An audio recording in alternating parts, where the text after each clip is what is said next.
Hello student, welcome to our next lecture of bookkeeping and accountancy. Today we are going to learn another concept of bookkeeping and accountancy. See what we will learn today. देखते हैं आज हम क्या पढ़ेंगे। आज हम पढ़ेंगे capital, concept of drawing, concept of asset and concept of liabilities. तो आज हम ये जो चार कंसेप्ट है उनके बारे में स्टडी करेंगे। So let's start with first concept capital. Capital, ऐसा मान लो कि आपको कोई बिजनेस स्टार्ट करना है। Okay, just assume that you want to start one business and if you want to start business what you need. अगर आपको कोई बिजनेस या कंपनी स्टार्ट करनी है तो आपको क्या लगेगा। Then you need machinery, you need furniture, you need land and building, you need computer, laptop, printers, etc. You need money to purchase raw material, you need electricity supply, and therefore you need to pay electricity bill. You need money to make payments against different expenses. देखो, अगर आपको कोई company start करनी है तो आपको कौन कौन सी चीज़ों की ज़रूरत लगेगी।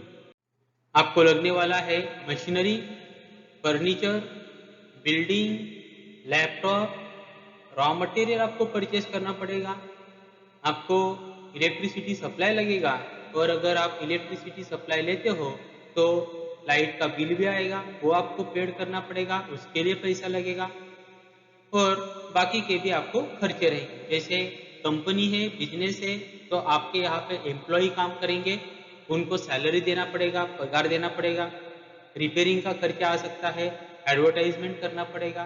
तो इन सारी चीज़ों के लिए आपको खर्चा आने वाला है। तो अगर आपको मशीनरी लेनी है, फॉर एग्जाम्पल ऐसा मान लेते हैं आपको 50,000 का मशीनरी लेना पड़ेगा, 40,000 फर्नीचर के लिए लगेंगे, you need 1 lakh for land and building, you need 20,000 for computer, laptop, etc.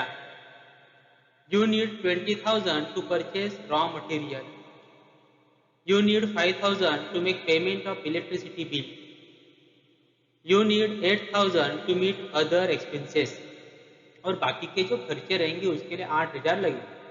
तो ऐसा मान लेते हैं आप लोगों ने कैलकुलेशन किया और आपको पता चला कि इतना खर्चा आने वाला है, तो आप इसका टोटल कर दो। You are required at least 2,43,000 to start the business. और आपको पता चला कि इन सब का टोटल अगर किया तो आपको पता चला कि अगर मुझे बिजनेस स्टार्ट करना है तो कम से कम 2,43,000 मुझे बिजनेस में इन्वेस्ट करने पड़ेंगे।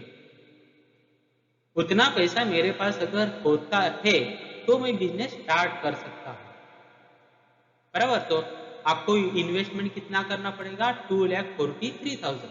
उसमें मशीनरी आ जाएगा, furniture, land and building, computer, material, इन सब चीज़ों का खर्चा आ गया। Okay, so now you have invested 2,43,000 to start the business. It means 2,43,000 is the amount of capital.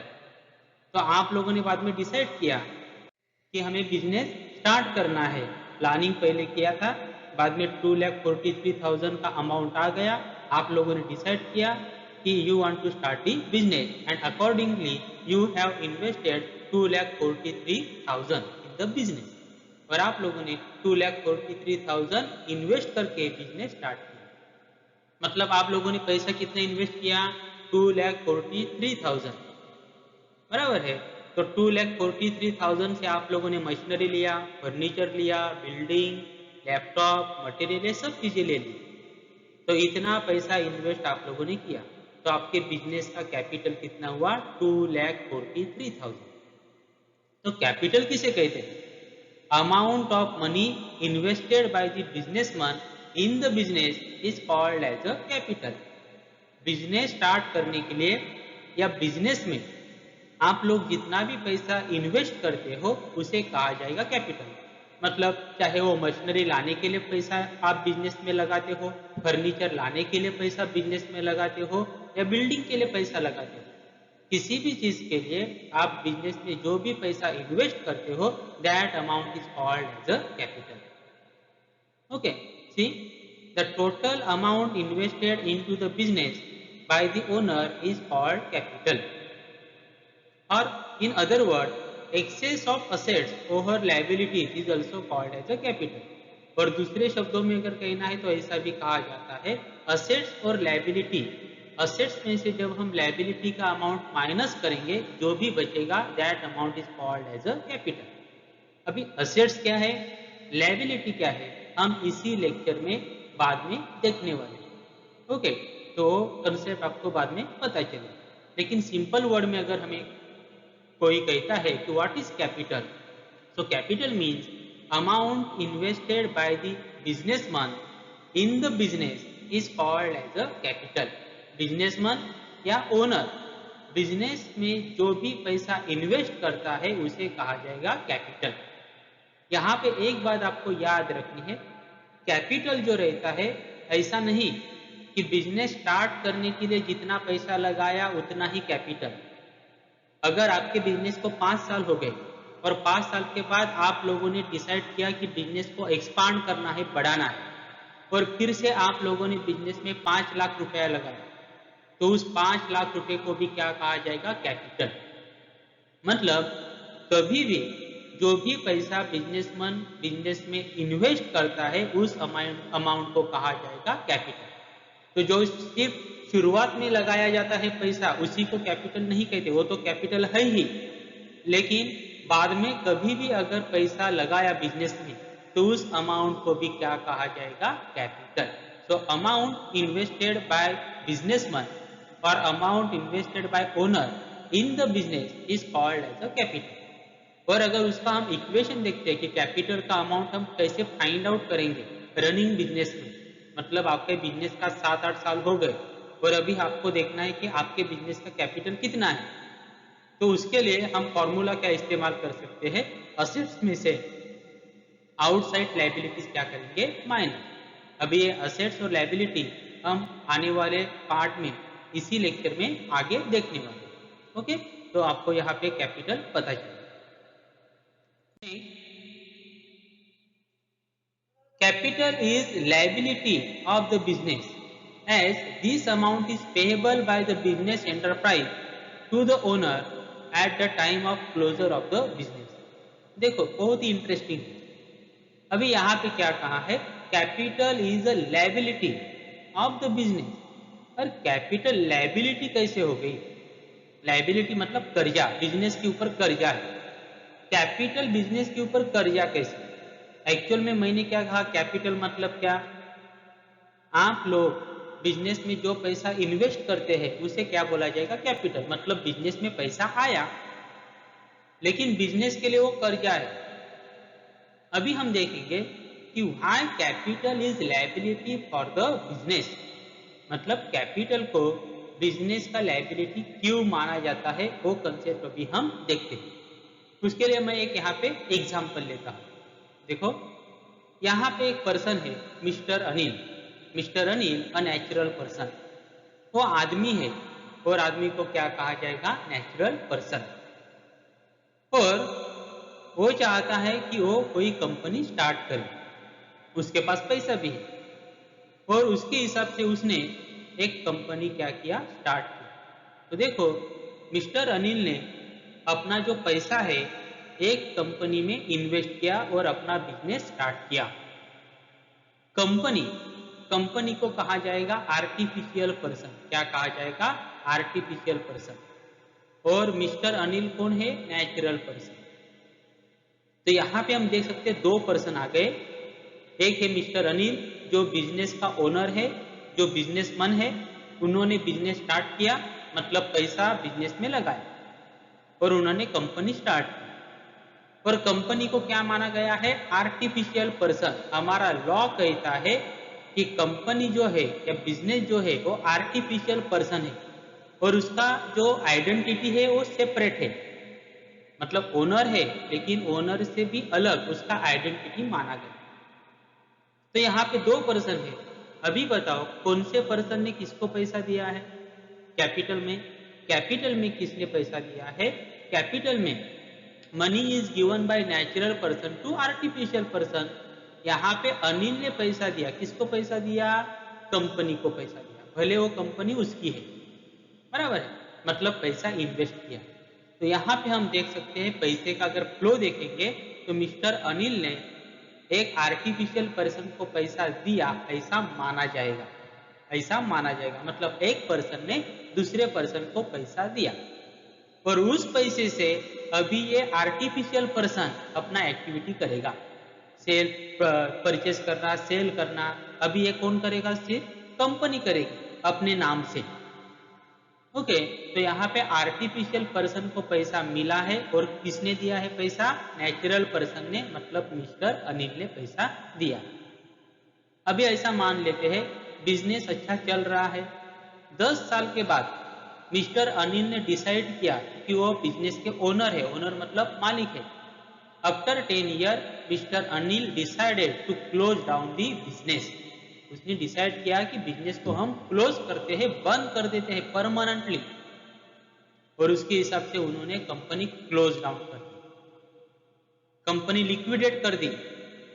अभी बताओ अगर एक कंपनी लिक्विडेट हो गई तो कंपनी में पैसा किसने लगाया था? अनिल। उसी पैसे से वो बिल्डिंग कंस्ट्रक्ट हुई, उसी पैसे से मशीनरी लाया गया, उसी पैसे से मटेरियल लाया होगा, उसी पैसे से फर्नीचर लाया होगा। अभी ये बिल्डिंग, फर्नीचर, मशीनरी सब किसको वापस मिलेगी? किसको मिलेगी? मिस्टर अनिल को। तो अभी ये सारा जो असेट्स है, सारा असेट्स है, ओके, ऑल असेट्स, जो भी असेट बचेगा बिल्डिंग में वो वापस किसको दिया जाएगा? अनिल को।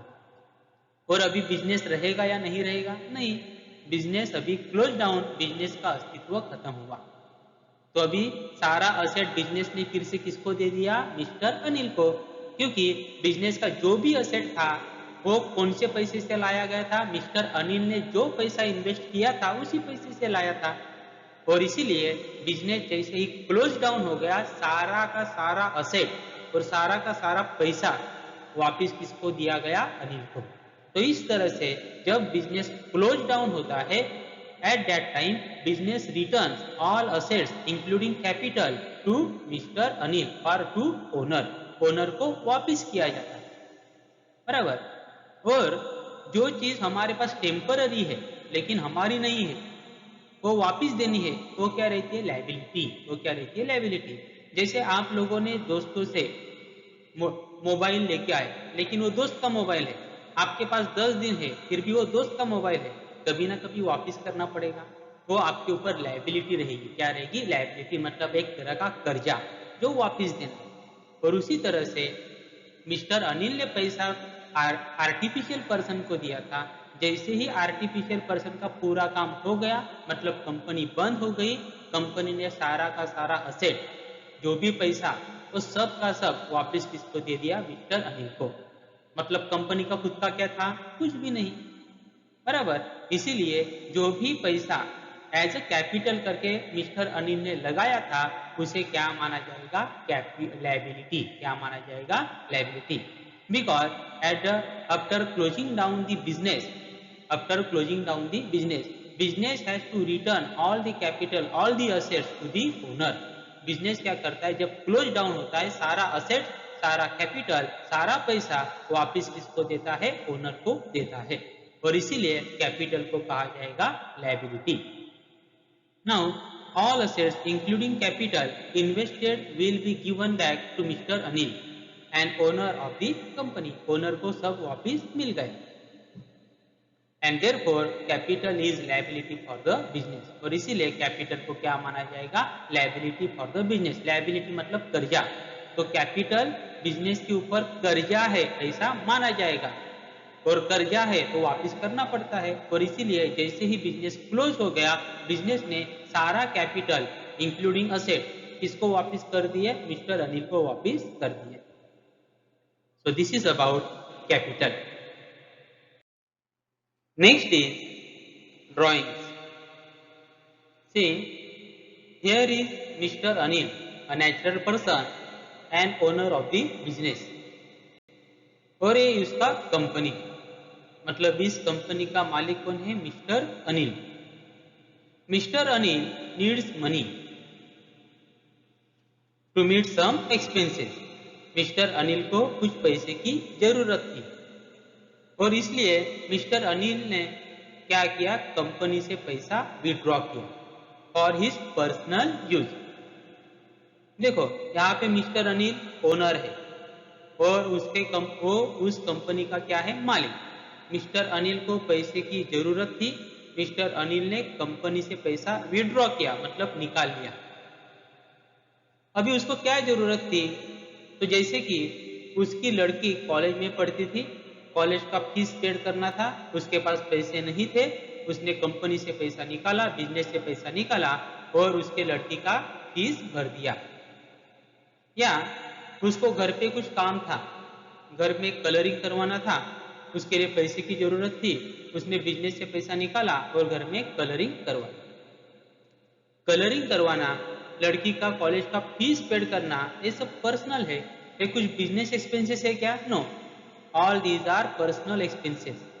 इसका मतलब मिस्टर अनिल ने बिजनेस का पैसा जो निकाला उसका इस्तेमाल बिजनेस के लिए नहीं किया बल्कि पर्सनल यूज के लिए किया. और जब किसी भी तरह से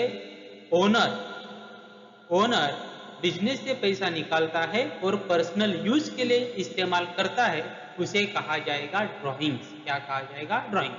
जैसे मिस्टर अनिल ने अभी समझो उसी पैसे से अपने खुद का मोबाइल रिचार्ज किया या खुद का डीटीएच रिचार्ज किया जो घर पे है, टेलीविजन का रिचार्ज वो भी किया.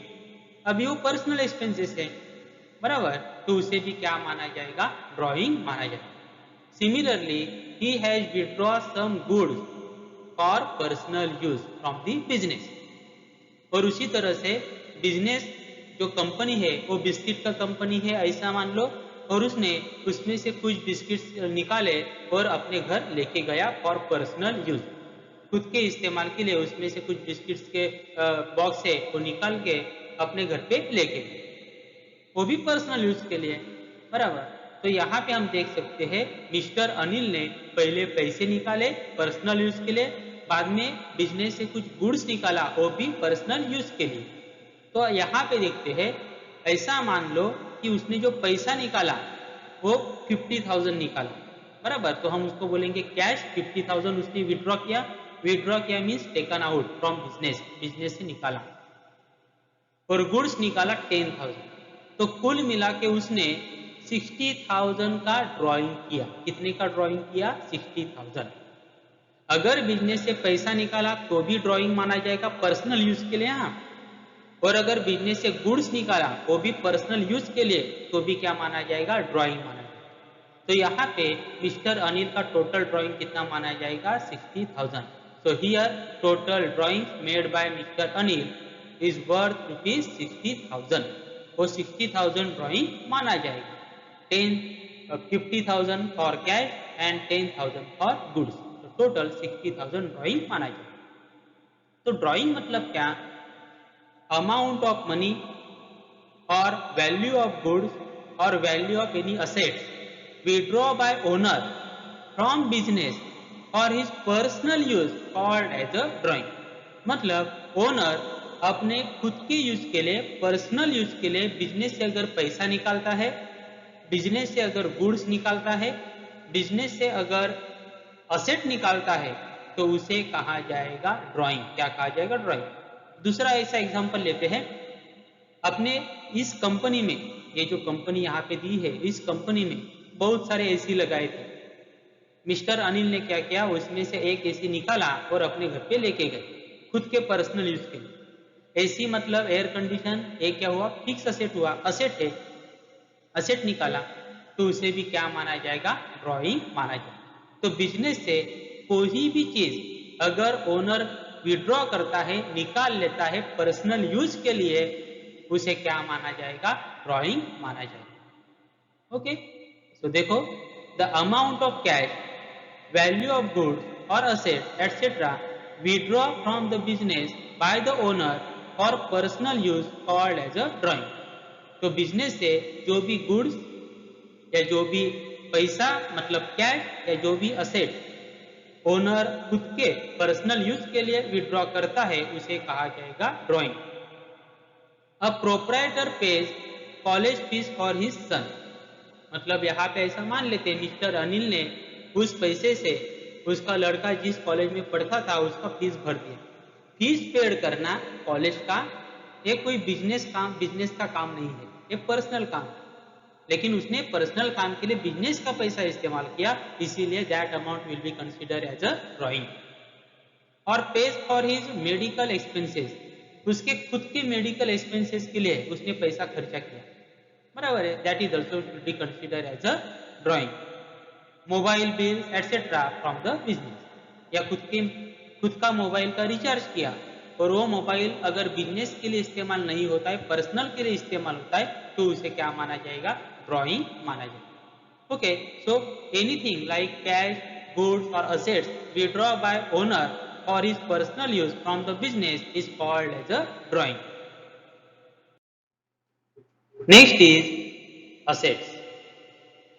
अगर आप कोई बिजनेस चलाते हो तो उस बिजनेस में बहुत सारी चीजें हमें देखने को मिलती है, जैसे कि machinery, furniture, land and building, computer, laptop, printer etcetera. Stock of goods, business है तो सिंपली वहां पे गुड्स भी रहेगा, शायद वो रॉ मटेरियल हो सकता है या फिनिश गुड्स हो सकता है। कैश, पैसा भी रहेगा। तो इस तरह से बहुत सारी चीजें बिजनेस में हमें दिखाई देती है जो बिजनेस के पास रहती है। मतलब बिजनेस को मशीनरी लगती है, business need furniture, business need land and building, computer, there may be the stock of goods, that may be the raw material और that may be the finish goods and cash. तो और बहुत सारी चीजें और भी रहती है। ये सारी जो चीजें हैं, machinery, furniture, land and building, इन्हें ही कहा जाता है असेट्स। क्या कहा जाता है? Assets. Machinery is an asset for the business, furniture is an asset for the business. Assets mean what? Property of the business. Assets mean what? Property of the business, business का property. तो अगर business में machinery है तो business का property है, business का building है तो बिजनेस की क्या है? प्रॉपर्टी है। ओके, जैसे आपके घर है तो घर में टेलीविजन है, वो आपका प्रॉपर्टी है। फ्रिज है, आपका प्रॉपर्टी है। आप जिस घर में रहते हो वो घर आपका प्रॉपर्टी है। जो पैसा आपके पास है वो आपका प्रॉपर्टी है। ज्वेलरी है वो आपका प्रॉपर्टी है। उसी तरह से कंप्यूटर, लैपटॉप जो बिजनेस में रहते हैं वो सब बिजनेस की क्या मानी जाएगी? प्रॉपर्टी। और उसी को कहा जाता है असेट्स। क्या कहा जाता है? Assets. So assets means nothing but property of the business. और all these assets are physical things or tangible which can be seen or touched। और देखो, ये जो मशीनरी है, फर्नीचर है, वो दिखने वाली चीज है, उसको हम देख सकते हैं या उसको टच भी कर सकते हैं। उन्हें कहा जाता है टेंजिबल। क्या कहा जाता है? Tangible. Tangible means which can be seen और which can be touch. Machinery को देख सकते हैं या नहीं देख सकते? देख सकते हैं। क्या उसको टच कर सकते हैं या नहीं कर सकते? कर सकते हैं। तो मशीनरी क्या हो गई? Tangible asset. कौन सी असेट? Tangible asset. बाद में हम उसको डिटेल में देखेंगे। लेकिन बिजनेस में इतनी ही प्रॉपर्टी नहीं रहती। कुछ प्रॉपर्टी ऐसी होती है या राइट्स ऐसे होते हैं, मतलब जिसका मार्केट में वैल्यू होता है, लेकिन वो मशीनरी जैसे दिखती नहीं या फर्नीचर जैसे दिखती नहीं। मतलब दिखती नहीं फिर भी है, दिखती नहीं फिर भी है। ऐसी कुछ चीजें रहती है जो दिखते नहीं है लेकिन फिर भी है, मतलब उसका वैल्यू है। ऐसे भी कुछ असेट्स रहते हैं, वो हम देखते हैं। जैसे कि कॉपीराइट, जैसे कि trademark, like goodwill, like patent. ये जो चार असेट्स है, कॉपीराइट, ट्रेडमार्क, गुडविल, पेटेंट, इन्हें कहा जाएगा इनटेंजिबल असेट्स। कौन से assets? Intangible asset which can not be seen और टच। बराबर है। तो कॉपीराइट, ट्रेडमार्क, इनका मार्केट में वैल्यू रहेगा। मार्केट में क्या रहेगा? वैल्यू। बराबर। जैसे कि ट्रेडमार्क, जैसे सैमसंग कंपनी है तो सैमसंग ये जो नाम है उसका वैल्यू है क्योंकि वो ट्रेडमार्क है और उसका उसका अच्छा खासा नाम है। तो सैमसंग ये जो नाम है उसका वैल्यू है। तो सैमसंग जो ट्रेडमार्क है वो क्या हुआ, कंपनी का असेट हुआ। सोनी, बराबर, सोनी, सोनी ये जो नाम है उसका हम पैसा ज्यादा देते हैं। प्रोडक्ट पे हम देखते हैं सोनी, तो हम देखते हैं हाँ कि सोनी का प्रोडक्ट है मतलब उसका क्वालिटी अच्छा रहेगा, तो उस नाम का पैसा हम देते हैं मतलब उस नाम का वैल्यू है। तो जो नाम है ट्रेडमार्क है उसको मार्केट में वैल्यू है मतलब वो कंपनी का असेट है। कोई भी चीज जो कंपनी की खुद की है और जिसकी मार्केट में वैल्यू है उसे कहा जाएगा असेट। और वो असेट टेंजिबल हो सकता है या इनटेंजिबल मतलब दिखने वाला हो सकता है, या इनटेंजिबल मतलब उसको हम देख नहीं सकते, टच नहीं कर सकते, लेकिन फिर भी उसका अस्तित्व रहता है। तो ऐसे 4 असेट हमें यहाँ पे याद रखने हैं, copyright, trademark, goodwill, patent. So you have to remember this 4 assets and this 4 assets are intangible assets. इनको हम डिटेल में बाद में देखने वाले हैं। और यहाँ पे याद रखना अभी कॉपीराइट क्या होता है, ट्रेडमार्क, गुडविल और पेटेंट, इसके बारे में हमारा जो मेरा नेक्स्ट वीडियो आएगा उसमें मैं आपको डिटेल में बताऊंगा कि कॉपीराइट क्या, ट्रेडमार्क क्या होता है, what is goodwill and what is patent. वो मैं नेक्स्ट वीडियो में हम डिटेल में देखेंगे। सो एनी फिजिकल थिंग और राइट, कौन सी भी चीज या कौन सा भी राइट, राइट मतलब अधिकार, on that has a monetary value means money value, is called as an asset. The ownership of the asset must be with business need. कोई भी चीज जो बिजनेस, जिसके ऊपर बिजनेस का ओनरशिप है, ओनरशिप मतलब मालिक, जिसका मालिक कौन है, बिजनेस, और उस चीज को अगर मार्केट में वैल्यू है, मॉनिटरी वैल्यू है, मतलब वो वैल्यू कितना भी हो सकता है, 100 रुपया हो सकता है, 1000 रुपया हो सकता है, 50,000 हो सकता है, 1 लाख हो सकता है या 10 लाख हो सकता है। कोई भी ऐसी चीज जिसके ऊपर बिजनेस का ओनरशिप है और उस चीज को मार्केट में वैल्यू है, उस चीज को कहा जाएगा असेट। क्या कहा जाएगा, असेट। तो यहाँ पे जितने भी चीज है, देखो मशीनरी का वैल्यू रहता है या नहीं रहता है, रहता है। Furniture having value, land and building having value, computer having value. भले कंप्यूटर कितना भी पुराना हो, कुछ तो भी वैल्यू रहेगा, कुछ तो भी वैल्यू रहेगा, बराबर। 1000 रुपया, 500 रुपया, कुछ तो भी वैल्यू रहेगा, वो कंपनी के लिए क्या माना जाएगा, असेट माना जाएगा। ओके, तो कंपनी की जितनी भी प्रॉपर्टी है उसे शॉर्ट में क्या कहा जाएगा, असेट्स कहा जाएगा। Next is types of assets. Asset is divided on the basis of tangibility and on the basis of time period और liquidity. Assets का दो बेसिस पे हम लोगों ने डिवीजन किया है, एक है टेंजिबिलिटी और दूसरा है टाइम पीरियड और liquidity. On the basis of tangibility, there are two types of assets. One is tangible asset and other is intangible asset. And on the basis of time period or on the basis of liquidity, there are three types of assets: fixed asset, current asset and fictitious asset. तो अभी हम ये जो types है, tangible asset, intangible, fix asset, current asset, fictitious asset, इनको देखेंगे। Next is tangible assets. जैसे हम लोगों ने पहले भी देखा कि बिजनेस में बहुत सारे असेट्स रहेंगे, जैसे कि machinery, furniture, land and building, computer, stock of goods. यहाँ पे स्टॉक ऑफ गुड्स का मतलब वो चाहे रॉ मटेरियल का स्टॉक हो सकता है या फिनिश गुड का स्टॉक हो सकता है। ओके, कैश, इस तरह से बहुत सारे असेट्स रह सकते हैं, जैसे कि व्हीकल हो सकता है, इक्विपमेंट में भी देयर, व्हीकल में भी देयर, और प्रिंटर में भी देयर, एसी एयर कूलर में भी देयर। ओके, तो इस तरह से बहुत सारे असेट्स कंपनी में हो सकते हैं। क्या अभी ये सारे जो असेट्स है मैंने यहाँ पे जो हम लोग देख रहे हैं, machinery, furniture, land and building, क्या ये सब चीजें हम देख सकते हैं एक्चुअल में? यस, एक्चुअल में इन सभी चीजों को हम देख सकते हैं। पैसे को देख सकते हैं, मशीनरी को देख सकते हैं, क्या इनको हम टच कर सकते हैं? हाँ, कर सकते हैं, बराबर है। कंप्यूटर को टच कर सकते हैं, मटेरियल को टच कर सकते हैं, फर्नीचर को। तो यहाँ पे जितने भी असेट दिख रहे हैं, बराबर, इन सभी असेट्स को हम क्या कर सकते हैं? टच कर सकते हैं, इनको देख सकते हैं।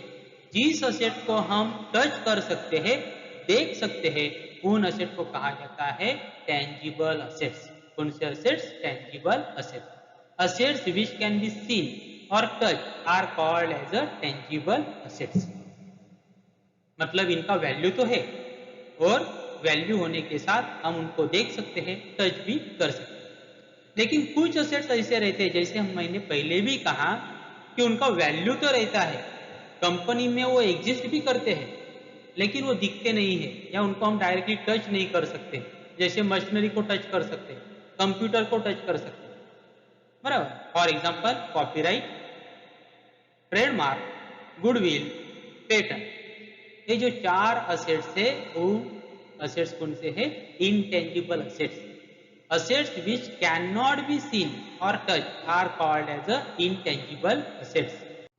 Okay, so copyright, trademark, goodwill, and patent are example of intangible assets because these assets cannot be touched or cannot be seen, but these assets are exist in the company or in the business. Business में उनका अस्तित्व रहता है। इन सभी assets को value होती है, लेकिन हम उनको देख नहीं सकते, उनको टच नहीं कर सकते, और इसीलिए इन असेट को कहा जाएगा intangible assets. Next is fixed asset, also called as non-current assets. See, again, here is machinery, furniture, land and building, computer, or you can say laptop, goodwill, copyright. All these are example of fixed assets. अभी ये example fixed asset है, याद रखो। On the basis of tangibility दो type थे, कौन से? Tangible and intangible. जिसको हम देख सकते हैं उसे कहा जाएगा टेंजिबल, नहीं देख सकते वो इनटेंजिबल। फिक्स असेट, अभी हम फिक्स असेट देख रहे हैं। ओके, इसमें मशीनरी है, furniture, land and building, computer, cash नहीं, कंप्यूटर, गुडविल, कॉपीराइट, ट्रेडमार्क, ये भी इसमें आ गए। इन्हें कहा जाएगा फिक्स असेट्स। अभी फिक्स असेट्स किसे कहा जाएगा? All these assets remain in business for longer time period like 10, 15, 20 years and so on. देखो, जो असेट्स बिजनेस में लॉन्गर टाइम पीरियड के लिए रहते हैं, assets which remains in the business for longer period time called as a fixed asset, called as a non-current asset. जैसे आप लोगों ने मशीनरी परचेस की, क्या मशीनरी आप लोगों ने परचेस करने के बाद क्या हर हफ्ते वो मशीनरी आप चेंज कर देते हो? नहीं, एक बार मशीनरी परचेस करने के बाद वो मशीनरी आप 5 साल, 10 साल, 15 साल इस्तेमाल करने वाले हैं। अगर आप लोग फर्नीचर परचेस करते हो, it means you are going to use that furniture for 5 years, 10 years, 20 years etcetera. अगर आप लोग कोई बिल्डिंग कंस्ट्रक्ट करते हो, तो बिल्डिंग कंस्ट्रक्ट करने के बाद आप वो बिल्डिंग 30 साल, 40 साल यूज करने वाले, बराबर है। गुडविल भी हमारे बिजनेस में ज्यादा समय के लिए एग्जिस्ट करता है। गुडविल क्या होता है? कॉपीराइट हम नेक्स्ट लेक्चर में देखने वाले। तो ये जो सारे असेट है वो बिजनेस को लॉन्ग टर्म बेनिफिट प्रोवाइड करते हैं। कैसे बेनिफिट प्रोवाइड करते हैं? लॉन्ग टर्म, मतलब मशीनरी हम 10 साल यूज करेंगे, इसका मतलब वो मशीनरी हमारे बिजनेस को 10 साल तक बेनिफिट देगी। बिल्डिंग हम 40 साल इस्तेमाल करेंगे, मतलब बिल्डिंग हमारे बिजनेस को 40 साल तक बेनिफिट प्रोवाइड करेगी। हमारे बिजनेस का गुडविल कंटिन्यूअसली हमें बेनिफिट देते रहता है। कॉपीराइट जो हमारा अधिकार होता है, राइट होता है, वो भी हमें कंटिन्यूअसली बिजनेस को वैल्यू बढ़ाता है। तो ये जो सारे असेट्स है वो बिजनेस में कंटिन्यूअसली सालों साल रहते हैं, इस ऐसे असेट को कहा जाएगा फिक्स असेट्स। और ये जो असेट्स है वो तुरंत ही हम कैश में कन्वर्ट नहीं कर सकते, तुरंत ही हम कैश में कन्वर्ट नहीं कर सकते या नहीं करते, और ऐसे असेट को कहा जाएगा फिक्स असेट। तो फिक्स असेट किसे कहना है? Assets which remains in the business for a longer period of time called as fixed asset। और दूसरे वर्ड में अगर हम कहते हैं तो ऐसा भी कहा जा सकता है, fix assets are those assets which provide benefit to the business for longer period of time. जो असेट बिजनेस को लंबे समय के लिए बेनिफिट प्रोवाइड करते हैं, ऐसे असेट को कहा जाता है फिक्स असेट या non current assets. The assets which give long term benefit to the business are known as fix assets. Land and building, plant and machinery, goodwill, etc. These assets may be tangible or intangible। और जो fix assets होते हैं वो शायद tangible भी हो सकते हैं या इनटेंजिबल। जैसे यहाँ पे लिखा है machinery tangible, furniture tangible, land and building tangible क्योंकि हम उसको देख सकते हैं, उनको टच कर सकते हैं। Computer tangible, goodwill intangible, copyright intangible. मतलब फिक्स असेट टेंजिबल भी हो सकते हैं और इनटेंजिबल भी हो सकते हैं। तो फिक्स असेट किसे कहना है? जो असेट बिजनेस को लॉन्ग टर्म बेनिफिट प्रोवाइड करते हैं, मतलब 10 साल, 15 साल, 20 साल, ऐसे असेट्स को कहा जाता है फिक्स असेट्स। कौन से असेट्स कहे जाएंगे? Fix assets. Next is current assets. Here is stock of goods that may be raw material or that may be stock of finished goods, cash in hand or you can say cash at bank। मतलब cash in hand मतलब हमारे पास जो cash रहती है उसे cash in hand कहा जाएगा, और कैश एट बैंक मतलब बैंक में जो पैसा हम डिपॉजिट करके रखते हैं बिजनेस से उसे कहा जाएगा कैश एट बैंक। डेटर्स हमें पता है जिस पर्सन को या जिस पर्सन से हमें पैसा लेना है उसे हम कहते हैं डेटर। मतलब उस पर्सन को हम लोगों ने क्रेडिट पे गुड्स बेचा है। क्रेडिट पे मतलब उधारी पे गुड्स बेचा है, और उसको उधारी पे गुड्स बेचा है, इसका मतलब उस पर्सन से हमें पैसा लेना है, उसे कहा जाएगा debtor. Bills receivable is a part of debtor. वो हम बाद में जो हम मेरे वीडियो आएंगे उसमें मैं आपको डिटेल में बताऊंगा। ये जो सारी चीजें हैं इन्हें कहा जाएगा करंट असेट। क्या कहा जाएगा? Current asset. ये भी असेट्स ही है, stock of goods, cash, debtor, bills receivable, all these are example of assets, but these are example of current asset. लेकिन ये फिक्स असेट नहीं है, बल्कि कौन से असेट्स है? Current asset. These assets can be converted into cash with in 1 year. अभी इन्हें करंट असेट क्यों कहा जाता है? Because all these assets can be converted easily in within 1 year। ये बिजनेस में ज्यादा समय के लिए नहीं रहते।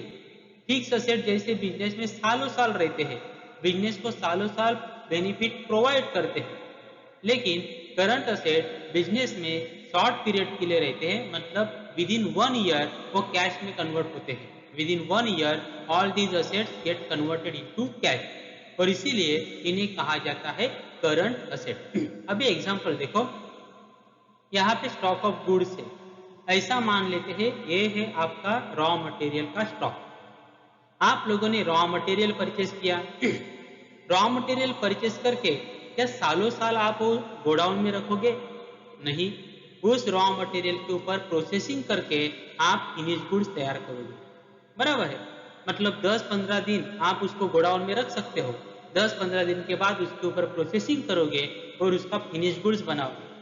जो भी गुड्स आप लोगों ने तैयार किया या जो भी प्रोडक्ट आप लोगों ने तैयार किया, क्या वो आप वेयर हाउस में 10 साल 15 साल रखने वाले हो? बिल्कुल नहीं। जैसे ही तैयार किया आप उसको बेचने की कोशिश करोगे। बराबर? हाँ, शायद तैयार करने के बाद तुरंत ना बेचा जाए, लेकिन 1 महीना 2 महीना और उसके बाद आप उसको बेचने के लिए निकालोगे। तो यहाँ पे क्या होगा, जैसे आप गुड्स बेचोगे आपके पास पैसा आएगा।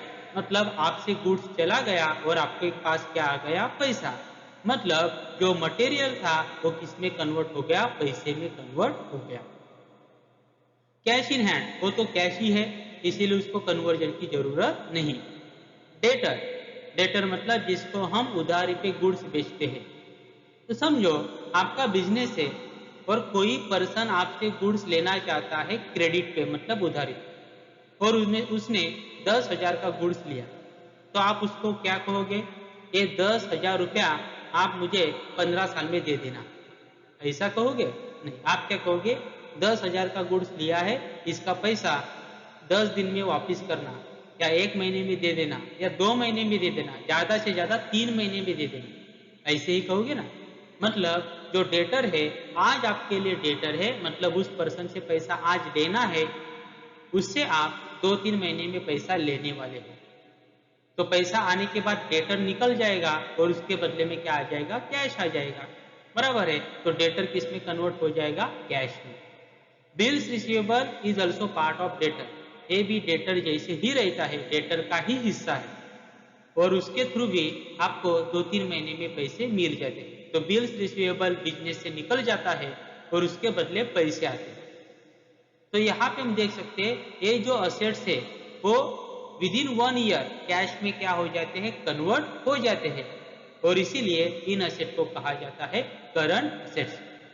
Assets which are held in the business or operating year and can be converted into cash very easily are called as a current asset. Simple में हमें ये इतना याद रखना है, assets which can be easily converted into the cash called as a current asset. ऐसे asset जो हम इजीली कैश में कन्वर्ट कर सकते हैं, या assets which can be easily converted into cash within 1 year called as a current asset, उसे हम करंट असेट कहेंगे। Example debtor, bills receivable, cash in hand, cash at bank, stock etcetera. अभी यहाँ पे ध्यान देना है, फिक्स असेट जैसे कि मशीनरी, कहाँ मशीनरी को हम विदिन 1 ईयर कैश में कन्वर्ट करते हैं क्या? नहीं, मशीनरी हम बेचने के लिए नहीं लाया है, मशीनरी हम प्रोडक्शन के लिए लाए हैं, बराबर है। हाँ, एक आध बार ऐसा हो सकता है कि मशीनरी लाया और 3-4 महीने में बेच दिया, लेकिन वो एक आध केस हो सकती है। हम यहाँ पे जनरल देखते हैं, जनरली अगर हम लोग मशीनरी लाते हैं उसको 10-15 साल इस्तेमाल करेंगे, और इसीलिए मशीनरी फिक्स असेट है। लेकिन जैसे स्टॉक ऑफ गुड्स रहेगा, कैश रहेगा, डेटर्स रहेगा, बिल्स रिसीवेबल रहेगा, इन सभी को क्या कहा जाएगा? करंट असेट कहा जाएगा, क्योंकि इनको हम विदिन 1 ईयर कैश में कन्वर्ट करने वाले। Next fictitious asset. नेक्स्ट क्या है? Fictitious assets. One company incurred heavy advertisement expenses in 2018-19। अभी ऐसा मान लेते हैं कि एक कंपनी ने 2018-19 में एडवर्टाइजमेंट के ऊपर बहुत सारा खर्चा किया। उस कंपनी ने कुल मिला के 10 लाख का खर्चा किया। That company spend about 10 lakhs rupees on advertisement in 2018-19। 10 lakh तक इतना खर्चा उस कंपनी ने किया। उस कंपनी के लिए ये खर्चा बहुत ही ज्यादा है, तो कंपनी ने क्या डिसाइड किया? Company decided to show this expenses for 4 years. Company ने ऐसा डिसाइड किया कि ये 10 लाख का खर्चा सिर्फ 18-19 इस साल में नहीं दिखाते हैं, हम क्या करते हैं, इस सारे 10 लाख का जो खर्चा है उसको 4 साल में डिवाइड कर देते हैं। ऐसा कंपनी ने डिसाइड किया, एंड अकॉर्डिंगली कंपनी ने क्या किया? 18-19 में 2,50,000 दिखाया, 19-20 में 2,50,000 दिखाने का फैसला किया, 2020-21 में 2,50,000 दिखाने का फैसला किया, पर 2021-22 में 2,50,000 दिखाने का फैसला। तो देखो, अगर हम 18-19 की बात करते हैं, 2018-2019, तो उसमें एक्चुअल में खर्चा कितना किया? 10 लाख। लेकिन कंपनी अभी फिलहाल सिर्फ दिखाने कितनी वाली है? 2,50,000। और कितना नहीं दिखाने वाली है? इतना पैसा बाद में दिखाने वाली है, बराबर है, स्टेप बाय स्टेप दिखाने वाली है। तो कुल मिला के 7,50,000 कंपनी बाद में दिखाने वाली है, और उसी 7,50,000 को कहा जाएगा फिक्टिशियस असेट। क्या कहा जाएगा? Fictitious assets. It means company will show advertise expenses for 18-19 2,50,000 only, and will show 7,50,000 as fictitious asset for 18-19। तो एक्चुअल में खर्चा कितना हुआ? 10 लाख, लेकिन कंपनी ने बताया कितना? सिर्फ 2,50,000। और बाकी का 7.5 lakh company step by step बताने वाले हैं आने वाले सालों में।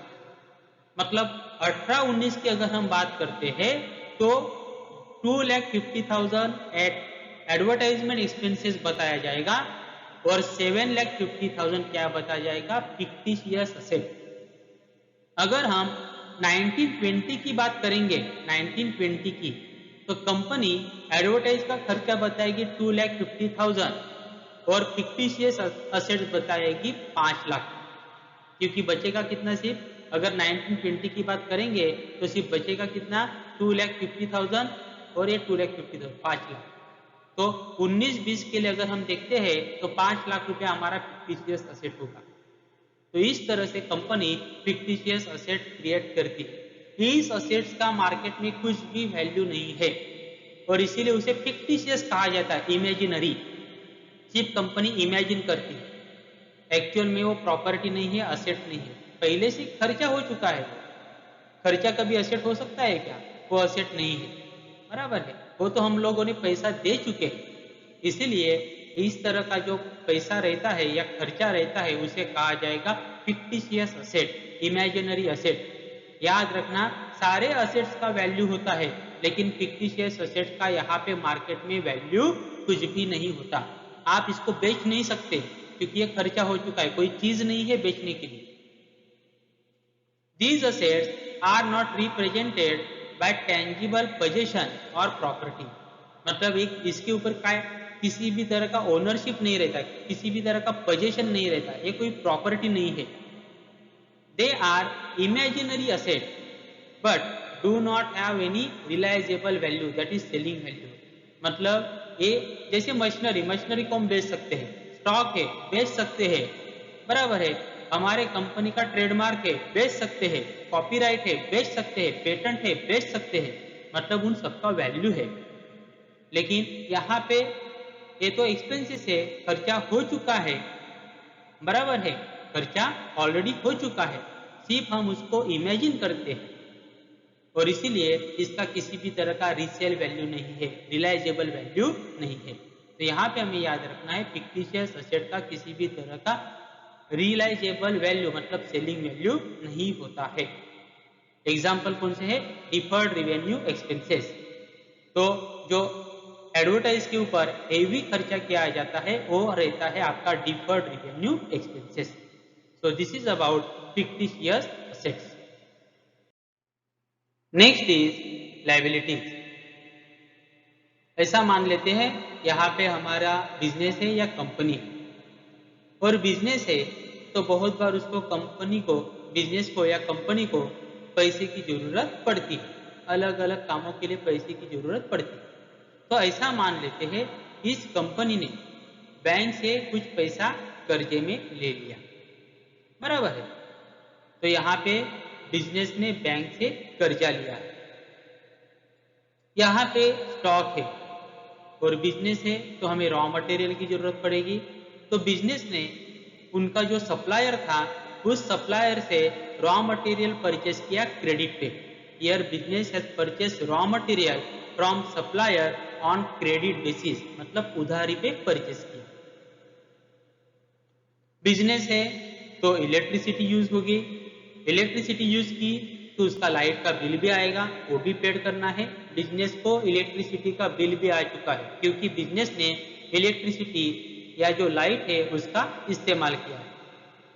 और बिजनेस है मतलब वहां पे एम्प्लॉय रहेंगे, कर्मचारी रहेंगे, तो उनको भी सैलरी देना पड़ेगा क्योंकि बिजनेस को उनका सर्विसेज मिल चुका है। ज्यादातर कैसे होता है, एम्प्लॉय रहते हैं, पहले काम करते हैं और उसके बाद उनको सैलरी या वेजेस दिया जाता है। जो ऑफिस स्टाफ रहता है उनको जो पगार दिया जाता है उसे सैलरी कहा जाएगा, और जो वर्कर्स रहते हैं उनको जो पगार दिया जाता है उसे कहा जाता है वेजेस। क्या कहा जाएगा? वेजेस। तो एम्प्लॉय को सैलरी या वेजेस देना पड़ेगा। अभी देखते हैं कि किस तरह से पैसा बिजनेस को देना पड़ेगा। अभी बिजनेस ने लोन लिया है बैंक से, कितने का लिया है? 5 लाख। बिजनेस ने रॉ मटेरियल परचेस किया ऑन क्रेडिट मतलब उधारी पे, वो 10,000 का। बिजनेस को लाइट का बिल आया है, वो है 20,000 का light bill to be paid, मतलब अभी तक पेड नहीं किया, पेड करना बाकी है, 20,000 का बिल आ चुका है। और एम्प्लॉय काम किया है, एम्प्लॉय ने काम किया है लेकिन उसको सैलरी अभी तक दिया नहीं। कितना दिया नहीं? 30,000 का। तो देखो अभी बिजनेस के ऊपर कर्जा कितना है? 5 लाख बैंक का, 10,000 रुपया मटेरियल का, लाइट का बिल देना है 20,000 और सैलरी देना है 30,000। तो कुल मिला के बिजनेस के ऊपर कर्जा कितना हो गया? 5,60,000। इतना पैसा बिजनेस को दूसरों को देना बाकी है। दूसरों को मतलब बैंक को देना है, सप्लायर को देना है, एमएससीबी को लाइट का बिल देना है, एम्प्लॉय को सैलरी देना है। कितना देना है? 5,60,000। इसी को कहा जाएगा लायबिलिटी। क्या कहा जाएगा? लायबिलिटी। तो लायबिलिटी मतलब क्या? जो पैसा बिजनेस को दूसरों को देना बाकी है उसे कहा जाएगा लायबिलिटी।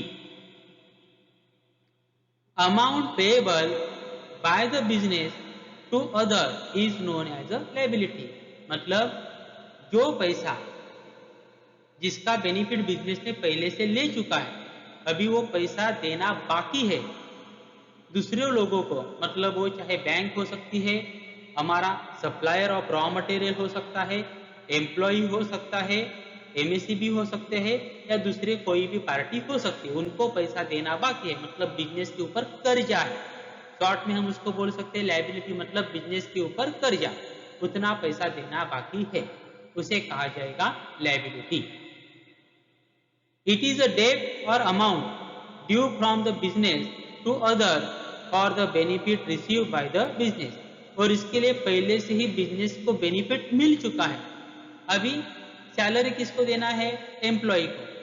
क्या एम्प्लॉय से बेनिफिट बिजनेस को मिल चुका है? मिल चुका है। एम्प्लॉय ने काम किया, मतलब एम्प्लॉय का सर्विसेज पहले से ही एम्प्लॉय हो चुका है। इलेक्ट्रिसिटी का बिल आया, मतलब आप लोगों ने पहले से ही इलेक्ट्रिसिटी जो लाइट है उसका इस्तेमाल किया है। रॉ मटेरियल आपके पास आ चुका है, मतलब आपको उसका भी बेनिफिट मिल चुका है। तो आप लोगों ने, बिजनेस ने पहले से ही उसका बेनिफिट लिया है, अभी उनका पैसा देना बाकी है। जो पैसा देना बाकी है उसे ही कहा जाएगा liability. Example, loan taken from bank, creditors, bank overdraft. Bank overdraft मतलब शॉर्ट टर्म लोन जो करंट अकाउंट होल्डर को दिया जाता है। ये जो कंसेप्ट है आने वाले लेक्चर में मैं आपको एक्सप्लेन करूंगा। आउटस्टैंडिंग एक्सपेंसेस, आउटस्टैंडिंग एक्सपेंसेस मतलब जैसे सैलरी पेड करना बाकी है, लाइट का बिल पेड करना बाकी है, रेंटल पे फैक्ट्री लिया है, रेंट पेड करना बाकी है, उसे कहा जाएगा outstanding expenses. All these are example of liability. Next is types of liabilities. There are three types of liabilities. First is fixed liabilities, current liabilities, and contingent liabilities. Fixed liabilities, liabilities which are payable over period of 1 year called as fixed liabilities. The paid off period is longer for such liabilities like 5, 10, 20 years and so on. Capital, long-term bank loan etc. are example of fixed liability. मतलब जो liability paid करने के लिए 1 साल से ज़्यादा समय दिया जाता है या 1 साल से ज़्यादा समय मिलता है उसे कहा जाएगा fix liability. For example, capital को भी लायबिलिटी माना जाता है। क्या कैपिटल तुरंत ही देना पड़ता है क्या वापस ओनर को? नहीं। कैपिटल कब वापस किया जाता है? बिजनेस के थ्रू, जब बिजनेस परमानेंटली बंद होता है तब। और इसीलिए कैपिटल को माना जाएगा लॉन्ग टर्म लायबिलिटी और you can say fix liability. अगर हम बैंक से 10 साल के लिए कर्जा लेते हैं तो इसका मतलब ही क्या हुआ? जो भी कर्जा लिया है उसका जो पेमेंट करना है वो हमें 10 साल तक करना है, बराबर। मतलब वो सारा कर्जा पेड ऑफ करना है 10 साल तक, मतलब 1 साल से ज्यादा समय मिला। तो 1 साल से ज्यादा समय मिला मतलब वो कौन सा लायबिलिटी हो गया? Fix liability. तो जो लायबिलिटी पेड ऑफ करने में 1 साल से ज्यादा समय या लंबा समय मिलता है उसे कहा जाएगा फिक्स लायबिलिटी। ज्यादातर 10 साल, 15 साल इस तरह का समय उसमें मिलता है, उसे कहा जाएगा fix liability.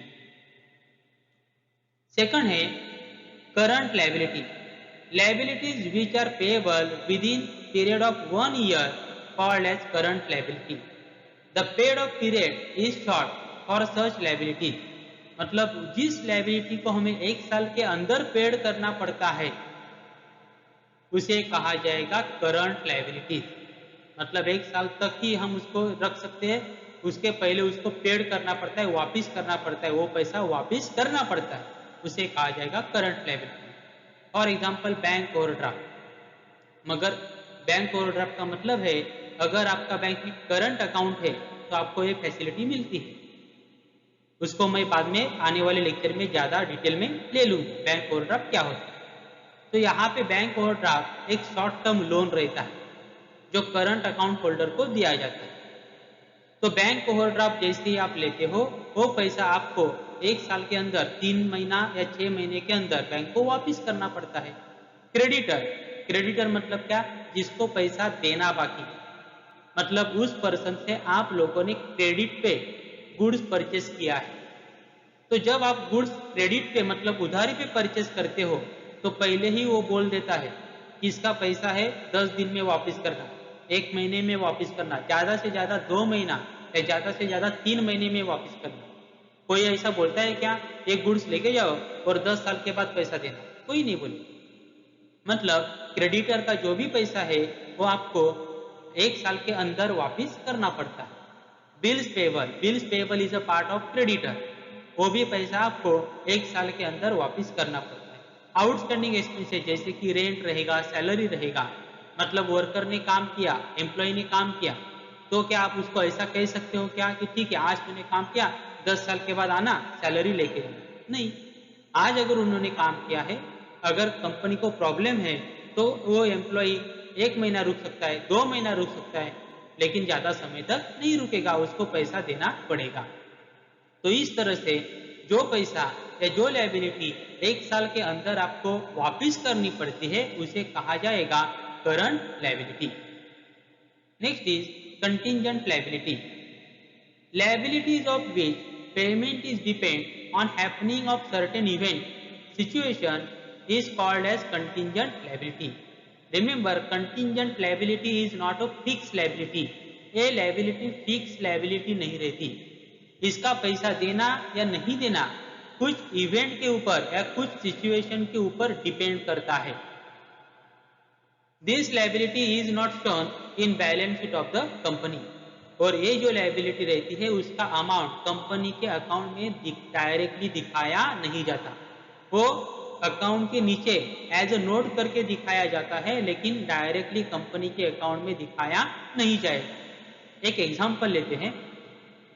Example, worker claim compensation of ₹50,000 from business but decision is pending in the court of law. अभी ऐसा मान लेते, कंपेंसेशन का मतलब भरपाई, नुकसान भरपाई। ऐसा मान लेते हैं एक वर्कर है और वो कंपनी में काम करता है और उस कंपनी में एक्सीडेंट हुआ उस वर्कर को और उसको कुछ किसी तरह का इंजरी हो गया। अभी वर्कर ने क्या कहा कंपनी को कि मुझे इंजरी हुआ है, कंपनी में हुआ है, तो मुझे ₹50,000 कंपेंसेशन मिलनी चाहिए, नुकसान भरपाई मिलना चाहिए। लेकिन कंपनी ने ऐसा ऑब्जर्व किया कि यहाँ पे कंपनी का गलती नहीं था, वर्कर का गलती था। बराबर है, मतलब वो मशीनरी पे काम करता था और काम करते करते मोबाइल देख रहा था, ऐसा कंपनी का कहना है। इसीलिए कंपनी ने मना किया कि हम ₹50,000 आपको नहीं देंगे। तो वर्कर ने क्या किया, यहाँ पे कंपनी के खिलाफ कोर्ट में केस किया कि मुझे 50,000 कंपेंसेशन मिलना चाहिए। मैटर कोर्ट में चला गया। अभी बताओ ये 50,000 कंपनी को देना भी पड़ सकता है या नहीं भी? देना कब पड़ेगा? अगर कोर्ट ने कहा तो देना पड़ेगा। अगर कोर्ट का जो डिसीजन है वो अगर कंपनी के बाजू में आया तो कंपनी को कंपेंसेशन देने की जरूरत नहीं।